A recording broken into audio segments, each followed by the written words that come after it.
लो बेटा, exercise number 9, car दी है, 1800 kg इसका वेट दिया है, the distance between its front and back axle is 1.8 metre.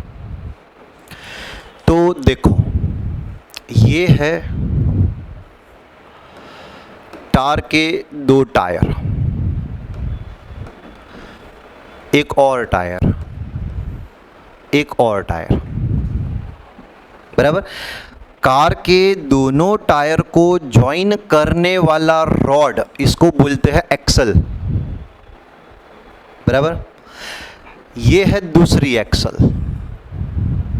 मान लो बेटा ये फ्रंट साइड है, ये बैक साइड है, तो ये है फ्रंट एक्सल, ये है बैक एक्सल। ये मैंने 3D व्यू दिया, इसका 2D व्यू दे रहा हूं।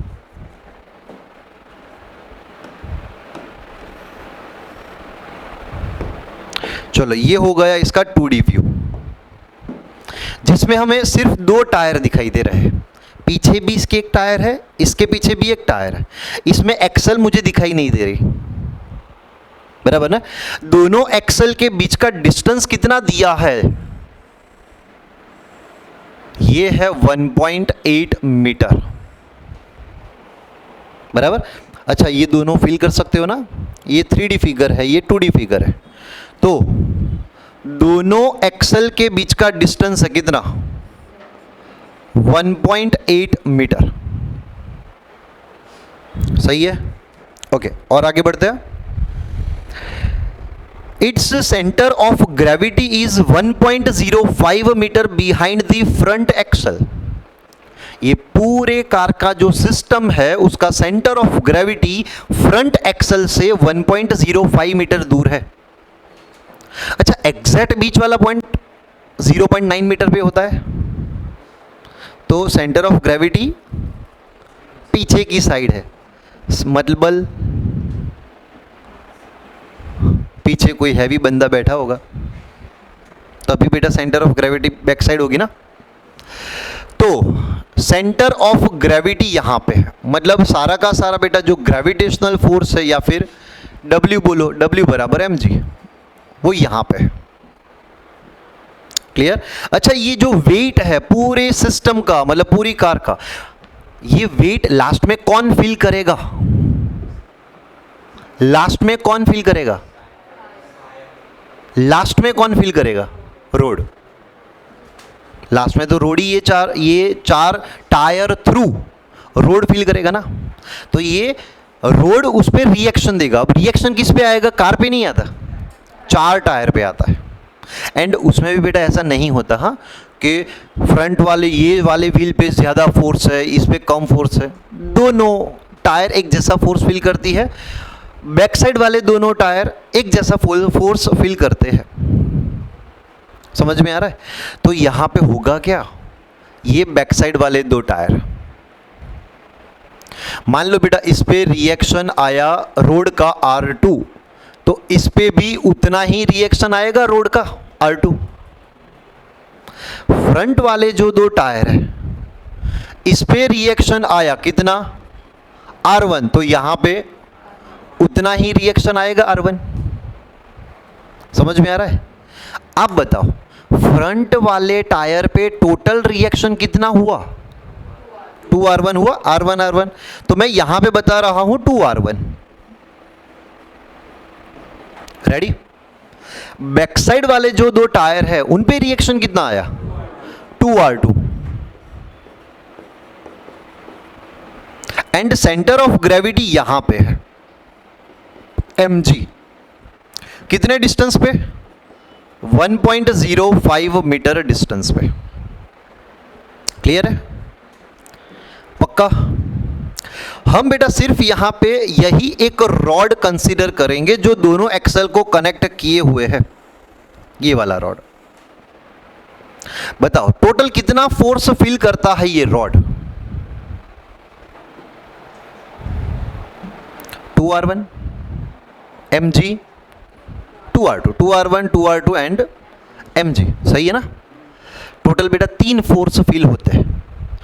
सर यहाँ पे तो R2 अलग है, R2 अलग है। समझ लो बेटा कि यही एक्सेल है, यहाँ पे एक टायर है, यहाँ पे एक टायर है, इस पे रिएक्शन आया R2, इस पे रिएक्शन आया R2। चलो मान लो कि मेरा ये जो हाथ है ना, मतलब मेरी ये दो फिंगर R2 रिएक्शन है, ये R2 रिएक्शन, तो R2 रिएक्शन ऊपर की साइड है। ये एक्सेल का टोटल सेंटर ऑफ मास कहाँ होता है? एक्जेक्ट बीच में होता है। तो इस पे रिएक्शन R2, इस पे रिएक्शन R2, तो टोटल रिएक्शन कितना आया? 2R2। तो ये सारा का सारा रिएक्शन हम इसके सेंटर पे बता देंगे, बराबर। हम क्या करेंगे बेटा, ये रिएक्शन यहाँ पे अलग अलग ड्रॉ नहीं करेंगे, फिर एक साथ बता देंगे कि टोटल रिएक्शन यहाँ पे आया दोनों का कंबाइंड 2R2। वैसे ही यहाँ पे कंबाइंड रिएक्शन कितना आया? 2R1। तो ये 3D व्यू की ज़रूरत है नहीं, सिंपल यहाँ पे आओ। क्यों मैंने 2R2 लिया, क्यों 2R1 लिया, समझ में आ गया? ये बेटा कोई डांसिंग कार नहीं है, एकदम सीधी सादी कार है। कोई ट्रांसलेशनल मोशन नहीं, कोई रोटेशनल मोशन नहीं, pure equilibrium.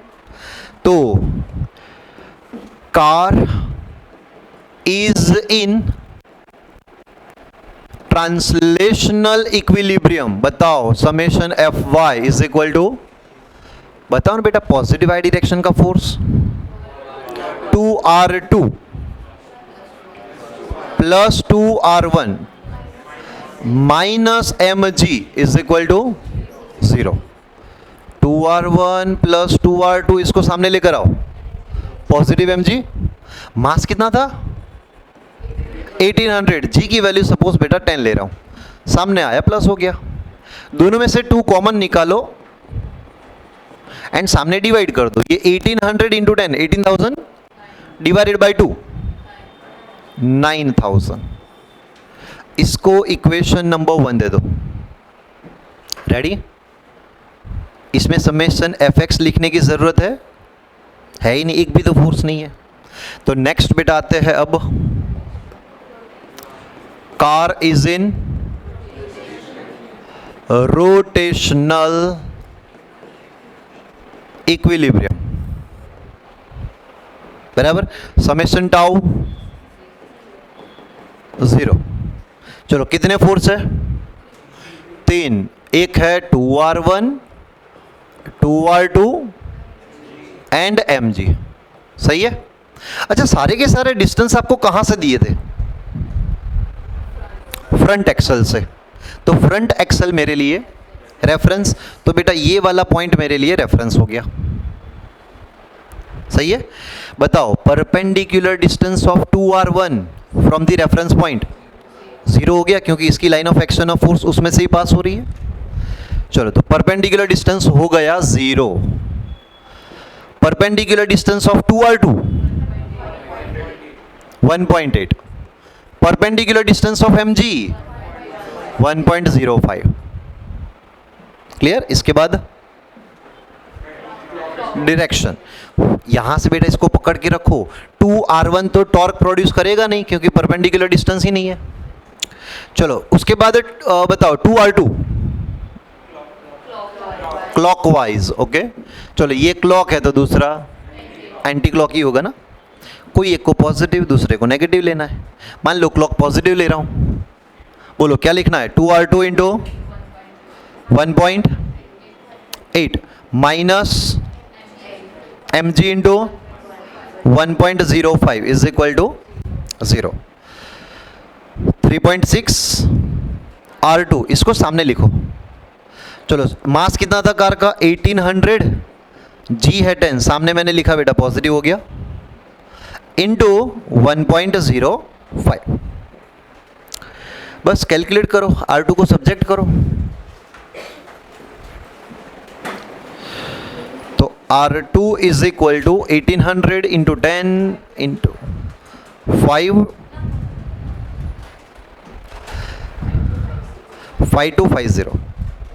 5250 Newton.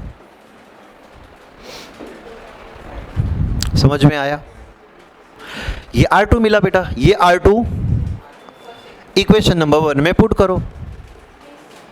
From equation number 1 R1 plus R2 आपको मिला 5250, 9000 में से माइनस कर दो, 37 0 न्यूटन।